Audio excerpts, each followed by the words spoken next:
Hey guys, hello and welcome to Bardock Gaming's tutorial series. In this video, we are going to cover how to use a timer device or a timed objective to make objectives for your players to do throughout your maps. I'm going to use both of them and show you the differences between and what you can use for like different timed objectives if you want like the round to end at a certain time, or if you want like a monster or a creature to spawn at a certain time and how they can activate them, or if you want it to activate whenever the round starts. So we're going to go ahead and get started here. First off, I'm going to start with this timer device. This is just a standard timer device. We use these a lot and like for lots and lots of different things because they're very handy. But I'm also going to drop a timed objective, and I'll show you the differences between the two and how you can use them to fit your needs for your map. So we're going to go ahead and do that. We'll drop down this timed objective here. So to start, we're going to go ahead and mess with this timer device. So you can set the length of it, obviously.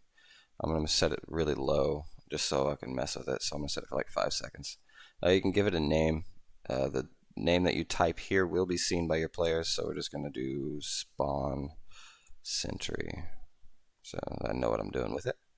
You can have it count down or count up. You can have it start at game start. For this, for now, we're going to set this to off. Usually I'll have these start at game start, so that way when it starts the round, the timer will start, so you can have it trigger automatically without a player having to actually go up and interact with it. Interact time, I'm just going to set it for like, I don't know, 2 seconds or something like that. And also can interact to make sure that's on for this particular instance. Activating team, if you want a particular team to be able to be the only one to interact with it, that's where you'll set this.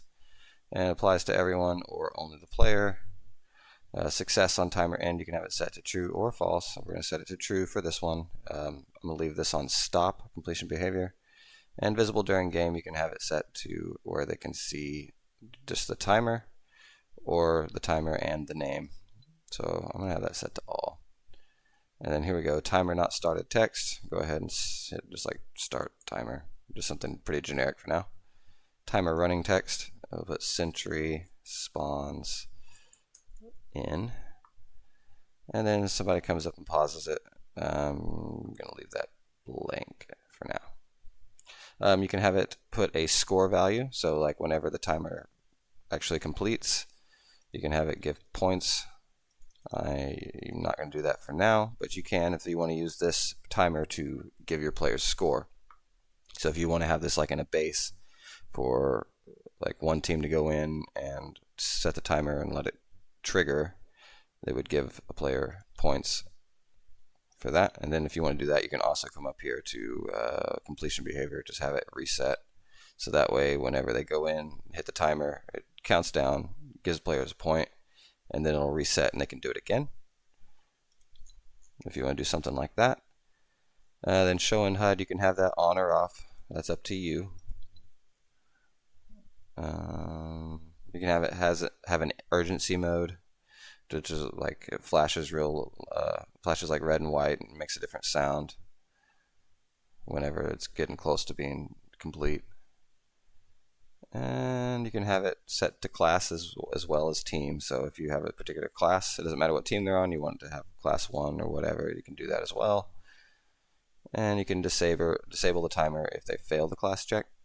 So if they're not part of the right class, it'll disable the timer. So for now, we're going to go ahead and leave that okay. And it just says spawn sentry right there.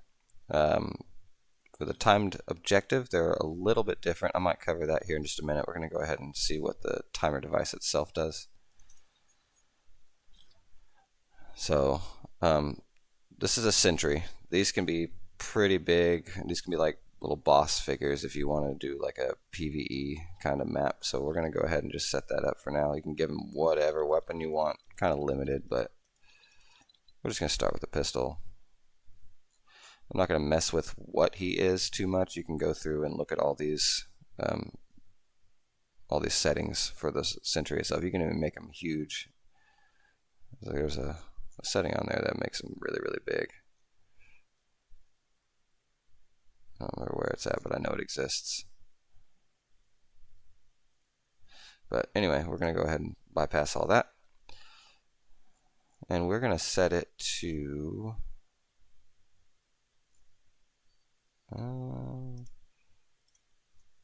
Enable, there it is.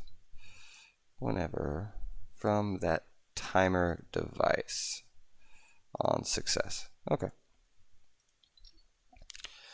So right now, the way we have it set up, the player will spawn on this little spawn pad. They'll come up, activate the little timer, and then in 5 seconds, this sentry will show up. I'm just going to make sure that he is not on to start. So I don't know if he is or not.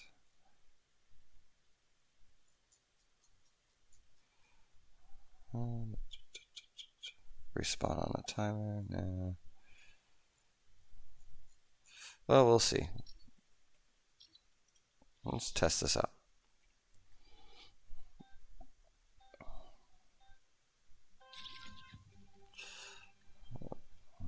Yep, he is enabled. So that didn't work.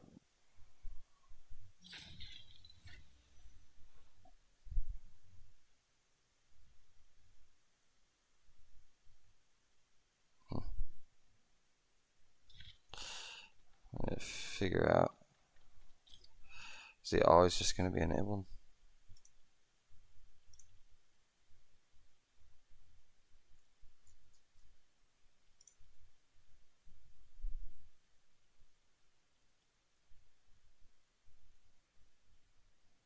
This may not have been the best one to use.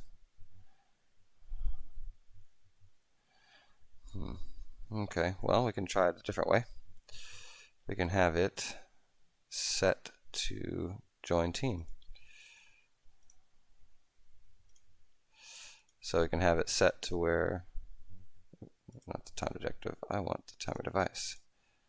We can have it set to where he's hostile until you activate the device, and then it'll join the team. Make sure it's on the right team. Maybe it'll just always join the correct team, I don't know.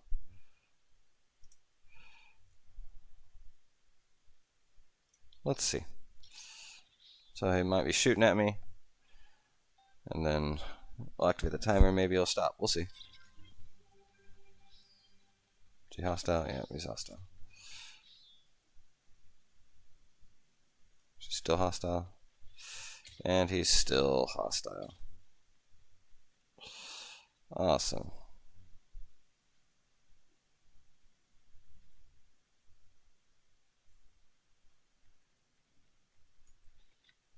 It's not hostile anymore. Good. Okay. So that worked. So that's how you can use a timer device to control pretty much anything, any device that you want. You can, as long as it has an input trigger, you can use a timer device to trigger it. So if you want your players to come up and interact with the timer device to get something to trigger, you can do that. If you want something a little bit different, that's not exactly what you're looking for, we do have these timed objectives. If these are more for like an objective, obviously you can put like in a base or something that one team will have to guard while the other team has to destroy. That's what this is kind of for. So you can have it start when round starts. We're probably not going to want that. You can have it set to whatever timer or how length of time that you want. Give it a label if you want. You can have it a hologram until it's done, visible during game. And you can have the countdown visible in the HUD. You can have it start on a particular team's side. So like maybe only team 1 can be the one that activates it. So if you have team 2 being the people guarding it, and then you can have team 1 be the only one that can activate it, which you probably want to have a specific team to be the one that activates it.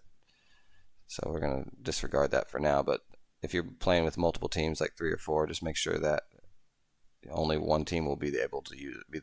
Only one team will be the one that's able to actually activate it, unless you have it set to all. But then again, the people that defending it can activate it, and that probably wouldn't be good either. So these are best used for like 2 teams instead of multiple. And then you can have it set to where only one team can pause the timer or stop the timer. And that's probably down here somewhere. And all these cool settings. So we're going to go ahead and go over these real quick. So you'll probably not want it to start when the round starts. You'll have it set to whatever length you want. I'm going to set mine down to 5 just so I don't have to wait. And you can give it a label. So this is what when they walk up to it, what it'll say. I'm just going to say start timer. You can make it look bold or extra large or blue, whatever. There's a bunch of different settings in there you can do. Now you can make it a hologram till it's activated, because if it's set to yes, then it'll look like this little hologram here. If it's set to no, it'll be just full, and it won't have any kind of hologram or anything. So I'm going to set that to yes for now. You can have it visible during the game, which you would probably want if you want players to actually come up and interact with it. And the countdown visible in HUD, that's up to you whether you want that or not. But if you have this set, then whenever it's activated, it'll pop up in the player's HUD so they can see it. Completion behavior, you can have it set to disable, reset, or restart. I'm going to have it set to disable because it's going to have an output trigger after it's complete to end the round or give players a point or whatever, probably end the round. You can have urgency mode, which is the same thing as the other timer device. Basically, whenever it reaches a certain time, does it get louder and like flash different. Start team filter, kind of the same thing. I'll just have I don't want team. There we go. Start interact text. So whenever they walk up to it and it has like start this timer or whatever. I don't know what's the difference between that and timer label. Oh, so this is when it's counting down. So we'll just delete that. I don't want that. And then the start timer thing. Where'd I go? Start interact text. Okay.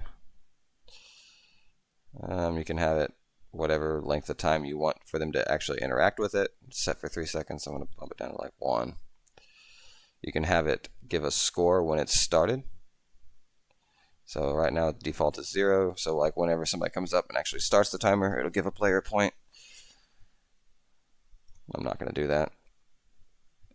Stop team filter. This is if somebody can come up and stop it. This is the other team. So this will be the team that you have guarding it if you choose to do that. And then you can just have it say whatever. I'm going to stop timer. And the stop interact text, you can make it different than the other one if you want. So like it's quicker to activate but takes longer to defuse the bomb or whatever you want to do. And you can also give a stop score. So in like traditional like search and destroy maps, they'll probably have a stop score but not a start score. It'll only give the players a point when it completes, but if the defending team comes up and stops it, it'll end the round and give them a point. But we're going to set that to 0 for now. And you can have it restart, and that would be the same team as the people who can start it. And then the restart, just, interact text, I'll just put back to start timer. You can have it say restart timer, or you can literally have it say whatever you want. And we'll bump this back down to the original. Restart score, no. And then down here where completed score, this would be where if you want to give the players a point whenever it actually completes, you can have that set to 1 or 5 or whatever you want. And pausing, I'll probably leave the pausing off altogether.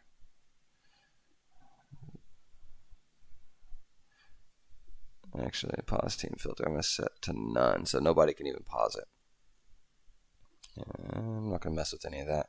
So it's either start or stop.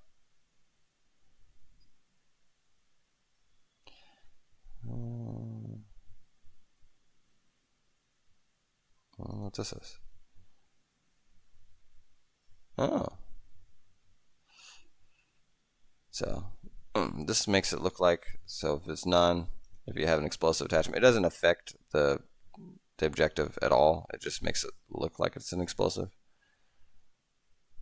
if you put the explosive attachment on it.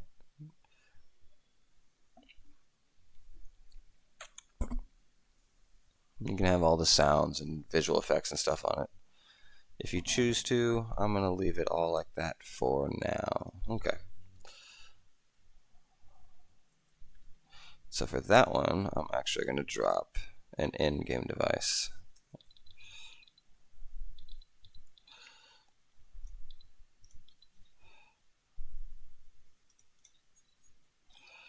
We're going to end the round. I don't think I'm going to mess with any of the settings, just to end the round. And then on this, on an output trigger, we're going to put on completed send an event to that in-game device that we just dropped, and activate, because it should already be enabled. Enable the game start. Enable it. There it is. Okay.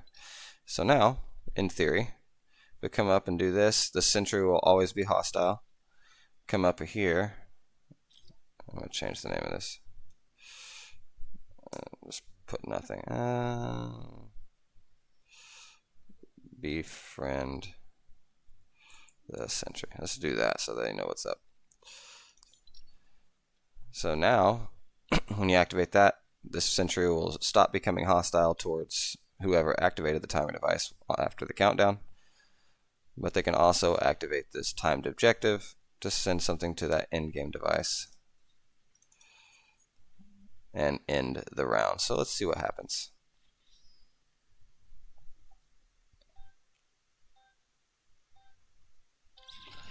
Alright, so sentry is hostile. Yep, he's shooting at me. Wait for that timer to count down. And he should be friendly now. He is awesome. Okay, so sentry is friendly. So if there's an opposing team, he'll start shooting at them. Start this timer. And that should end the round. And it does. Excellent. So that's how you can use time and timed objectives and timer devices to kind of tweak your map settings. If you have any questions regarding either of these devices or how to use them or any other devices, feel free to comment down below or reach out to me on Facebook at bar.gaming. I'm going to go ahead and end this video here, and thanks for watching, guys, and happy creating.